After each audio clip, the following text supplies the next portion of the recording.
Election అప్డేట్స్ను అందరికంటే ముందుగానే తెలుసుకోవాలంటే ఈరోజే ఆర్టీవీ లైవ్ యాప్ని మీ మొబైల్లో డౌన్లోడ్ చేసుకోండి. 2024 సార్వత్రిక ఎన్నికల కౌంటింగ్ ప్రక్రియకు మరో వారం రోజుల గడువు మాత్రం మిగిలింది. రాష్ట్ర వ్యాప్తంగా ఎన్నికల ఫలితాల కోసం ఓటర్లతో పాటు నేతలు కూడా ఆసక్తిగా ఎదురుచూసే పరిణామాలు చోటు చేసుకున్నాయి. నరాల తెగే ఉత్కంఠత రెండు సంబంధించిన కూటమి, అదేవిధంగా అధికార పార్టీకి సంబంధించిన నేతలు తమ గెలుపు తమదే అంటూ ఇప్పటికే జోరుగా బెట్టింగ్లు సాగుతుంది. మరి ఈ విషయంలో దైవం వారికి ఏ విధంగా అనుకూలిస్తుంది అన్న విషయంలో మనం మాట్లాడుకునే ప్రస్తుతం ప్రముఖ జ్యోతిష్కులు తెన్నింటి విక్రమ శర్మ బాబు మనతో ఉన్నారు. ప్రస్తుతం శ్రీకాకుళం జిల్లాలో ఎవరికి ఏ కష్టం వచ్చినా నేనున్నానన్న విధంగా ఆయన ఆ భాషగా నిలిచిన ఆయన రాష్ట్రంలో నెలకొన్నటువంటి ఈ ఎన్నికల ఫలితాల విషయంలో ఆయన మనోగతాన్ని అడిగి తెలుసుకుందాం. చూస్తే ప్రస్తుతం మాత్రం ఉత్కంఠభరితమైనటువంటి పరిణామాలు రాజకీయ పరంగాను, ఓవైపు ఒక్కలు, ఓవైపు కూటమి ముగ్గురు. ఈ పరిణామాలన్నీ కూడా రేపు 4వ తేదీ తర్వాత ఈవీఎంలో నిక్షిప్తమైనటువంటి ఏవైతే సీక్రెట్ ఎవరికి ఏ విధంగా అనుకూలిస్తుంది. ఆంధ్రప్రదేశ్లో ఈసారి విభజన ఆంధ్రప్రదేశ్లో 3వ ఎన్నిక. ఈసారి రాష్ట్ర భవిష్యత్తు విషయంలో ఎటువంటి ప్రభుత్వం ఈరోజు అధికారులకు వచ్చారు? ఇది చాలా క్లిష్టమైనటువంటి ప్రశ్న.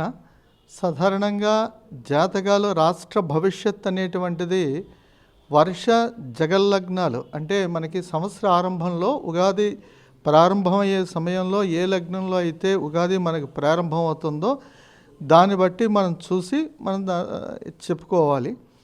అదేవిధంగా ప్రధాన పార్టీలైనటువంటి తెలుగుదేశం పార్టీ కానీ, లేదంటే వైఎస్ఆర్సీపీ పార్టీ కానీ, లేదా కూటమి అంటే వీళ్ళందరూ జనసేన, బీజేపీ, టీడీపీ కలిసి ఏర్పాటైన సమయాన్ని మనం పరిశీలన చేసేటట్లయితే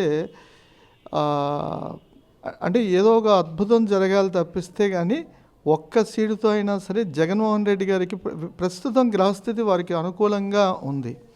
కానీ గతం కంటే జగన్మోహన్ రెడ్డి గారి జాతకం కన్నా వ్యక్తిగతంగా చంద్రబాబు నాయుడు గారి జాతకం చాలా పవర్ఫుల్గా ఉందండి.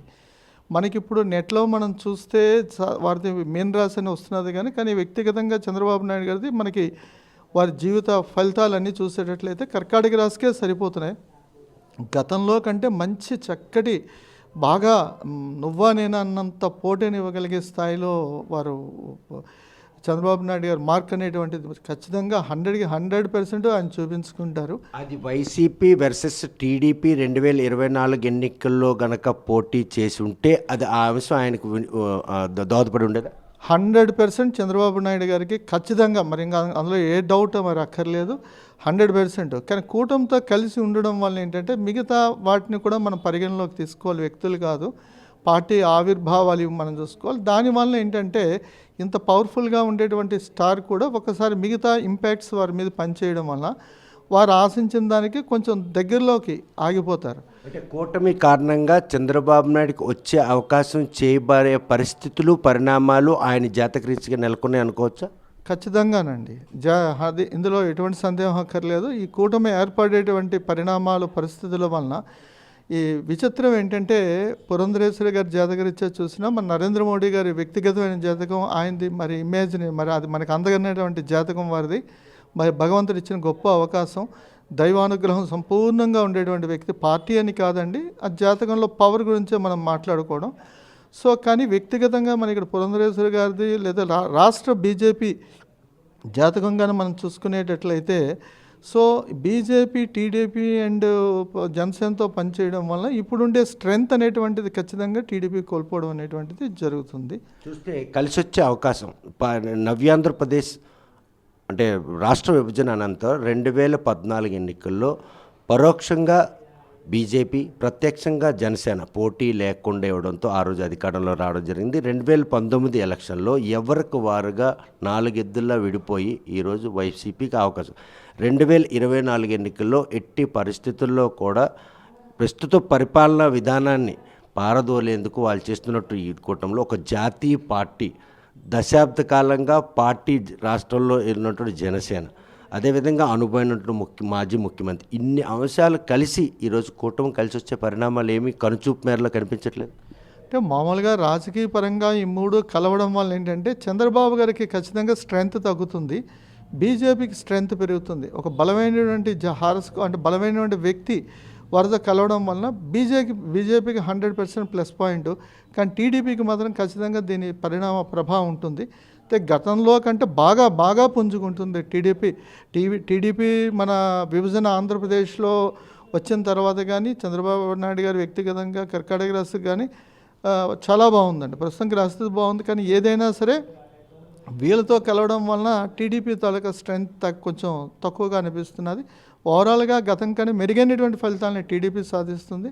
కానీ వైసీపీకి మాత్రం ఒక ఓటుతోనైనా సరే, ఒక సీటుతోనైనా సరే వారికి కొంచెం వ్యక్తిగతమైన జాతకం కానీ వైసీపీ పార్టీ దీన్ని బట్టి కానీ కనిపిస్తున్నది. మునుపుటితో పోల్చుకుంటే మునుపెన్నడూ లేని విధంగా పోలింగ్ పర్సెంట్ పెరుగుట విరుగుట కొరకే అన్నటువంటి ఒక నానుడు ఈరోజు ఆ విరగడం ఎవరికి, అధికార పార్టీకే లేకపోతే కూటమికి ఏమైనా అటువంటి దెబ్బ తగిలా? అంటే మనకి ఈ పెరగడం అనేటువంటిది ప్రజల్లో ఎంత చైతన్యం వచ్చేది అనేటువంటిది చాలా శుభపరిణామమే. కానీ జనరల్గా మనకి ఓటింగ్ శాతం పెరగడం వలన జ్యోతిష్ శాస్త్రరీత్యా దానికి ప్రత్యేకమైనటువంటి అంటే ఓటింగ్ శాతం పెరిగింది కాబట్టి అధికార పార్టీకో లేదా ప్రత్యక్ష పార్టీకో రావడం అనేటువంటిది ఆ చర్చ పెద్దగా నడుస్తూ ఉంది. అంటే అధికార పార్టీ పోలింగ్ పర్సెంట్ పెరిగించిన ప్రతిసారి కూడా అధికారంలో ఉన్నటువంటి పార్టీ గద్దె దిగడం పరిపాటిగా వస్తున్నటువంటి పరిణామాలు. సో ఈసారి కూడా అటువంటి పరిణామం చోటు చేసుకుందన్న చర్చ జోరుగా సాగుతుంది. కాకపోతే కూటమికి ఈ అంశం కలిసి వస్తుంది. అదే కాకుండా అధికార పార్టీకి మాత్రం గడ్డు రోజులు అన్నటువంటి సిమ్టమ్స్ ఇప్పుడు ప్రస్తుతానికి హాట్ టాపిక్. అంటే సాధారణంగా ఎనాలిసిస్లో చాలా రకాలుగా ఉంటాయి. జాతకరీత్యా కేవలం ఓ నక్షత్రాన్ని ఓ రాశిని బట్టి కాకుండా మిగతావన్నీ కూడా మనం పరిగణలోకి తీసుకోవాలి. ఆ పార్టీ తరపున కన్సిస్టెంట్ చేసేటటువంటి వ్యక్తుల తాలూకు వ్యక్తిగతమైన జాతక ప్రభావాలు వాటన్నిటినీ పరిగణనలోకి తీసుకొని మన ఫలితాలు అనేటువంటివి చెప్పాలి. జనరల్గా మనం చూచాయిగా అధికారంలో ఉండేటువంటి పార్టీ కానీ లేదా ప్రతిపక్షంలో ఉండే పార్టీ కానీ అధినేతలు వారి ఎనాలిసిస్ ప్రకారంగా అయితే ఓటింగ్ శాతం పెరగడం వల్ల ఏంటంటే రెండు పార్టీలకి కూడా నువ్వా నేనా అనేటట్టుగా పోరాడేటట్టుగా ఫలితాలు అనేటువంటివి వస్తుంది. వైసీపీ పార్టీకి ఒకరే అధినేత, కూటమికి మాత్రం ముగ్గురు అధినేతలు ఉన్నారు. అందులో ఇద్దరు ఫలితాలు బాగున్నాయని మీరు స్పష్టం చేయాలి. బీజేపీకి అనుకూలమైన ఫలితాలు ఉంటే తక్కువ సీట్లో పోటీ చేసిన ఆ డిజిట్ కనుక కలిసి వస్తే చంద్రబాబు నాయుడుకు ఉన్నటువంటి చరిస్మాతో పాటు మళ్ళీ వైసీపీ అధికారంలోకి వచ్చే అవకాశాలు కనుచూపు మేర కనిపించినట్టు అనిపించట్లేదు. అంటే సాధారణంగా జ్యోతిష్ శాస్త్ర రీత్యా ఏంటంటే బీజేపీ చంద్రబాబు నాయుడు గారితో అంటే టీడీపీ పార్టీతో కలవడం వలన వారికి ఈ ఒకరికి గ్రహస్థితి బాగోలేకపోయినా మరొకరి స్టార్ బాగుండడం వలన హెల్ప్ అనేటువంటిది అవుతుంది. కానీ ఒకరికి బాగోలేకపోవడం వలన ఆ ప్రభావం కూడా బాగున్న వాళ్ళ మీద కూడా ఇంపాక్ట్స్ అవ్వడం వలన కొద్దిగా అంటే వారు 100% అనుకున్నది 100% కాకపోయినా సో వారంటూ ప్రతిభని వారికి ఉండే ఈ చాకచక్య రాజకీయ చాతుర్యాన్ని కానీ చాణక్యతనాన్ని కానీ చూపించుకునేటువంటి ప్రయత్నం అనేటువంటిది చేస్తారు. అంటే వ్యక్తిగతంగా ఇండివిజువల్గా ముగ్గురు కలవడం వల్ల స్ట్రెంగ్త్ అనేటువంటి డివైడ్ అవుతుంది. ఇండివిజువల్గా ఉండడం వల్ల పవర్ అనేటువంటిది ఎక్కువగా ఉండడం వల్ల కొంచెం దగ్గరికి ఆ బొటాబొటిగానైనా సరే వీరికి అవకాశం అనేటువంటిది జ్యోతిష్రీత్యా మనకి కనిపిస్తున్నది. అంటే మ్యాజిక్ ఫిగర్ని బట్టి 90+ అయితే కనుక ప్రభుత్వం ఫామ్ చేస్తుంది. 175 అవుట్ ఆఫ్ 175లో వైసీపీ పార్టీకి ఎన్ని సీట్లు వచ్చే అవకాశం కాదు? సాధారణంగా మనకేంటంటే అదే ఇందాక చెప్పాను, జ్యోతిష్ శాస్త్రరీత్యా ఇన్ని సీట్లు వస్తాయనేటువంటిది కేవలం పార్టీ అనాలిసిస్ని బట్టే మనం చెప్పాలి తప్పిస్తే సో ఏదైనా ఏ పార్టీకి వచ్చినా దగ్గరలో మ్యాజిక్ ఫిగర్కి దగ్గరలోనే ఉంటారు తప్పిస్తే అంతకు మించి అద్భుతాలు నేనే రాజు అనుకొని నిర్వహించే పరిస్థితి మాత్రం ఇప్పుడు 2024 సంవత్సరం ఫలితాలు మాత్రం మనకి రాష్ట్ర భవిష్యత్తులో వర్ష జగల్లగ్నాలు బట్టి చెప్పడం అనేటువంటిది జరుగుతున్నది. ఎవరు వచ్చినా అతి తక్కువ దగ్గర మెజారిటీతో మాత్రమే వస్తారు.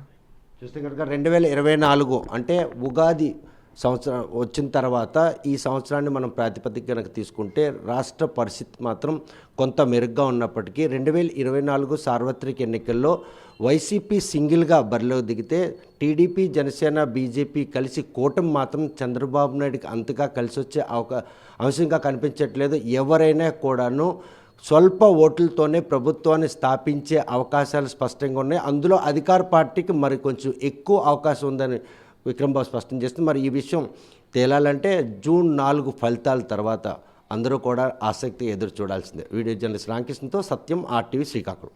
మరిన్ని వీడియోస్ కోసం ఛానల్ ని సబ్స్క్రైబ్ చేయండి, లేటెస్ట్ అప్డేట్స్ కోసం వాట్సాప్ ఛానల్ ని ఫాలో చేయండి అండ్ లింక్ డిస్క్రిప్షన్ లో ఉంది.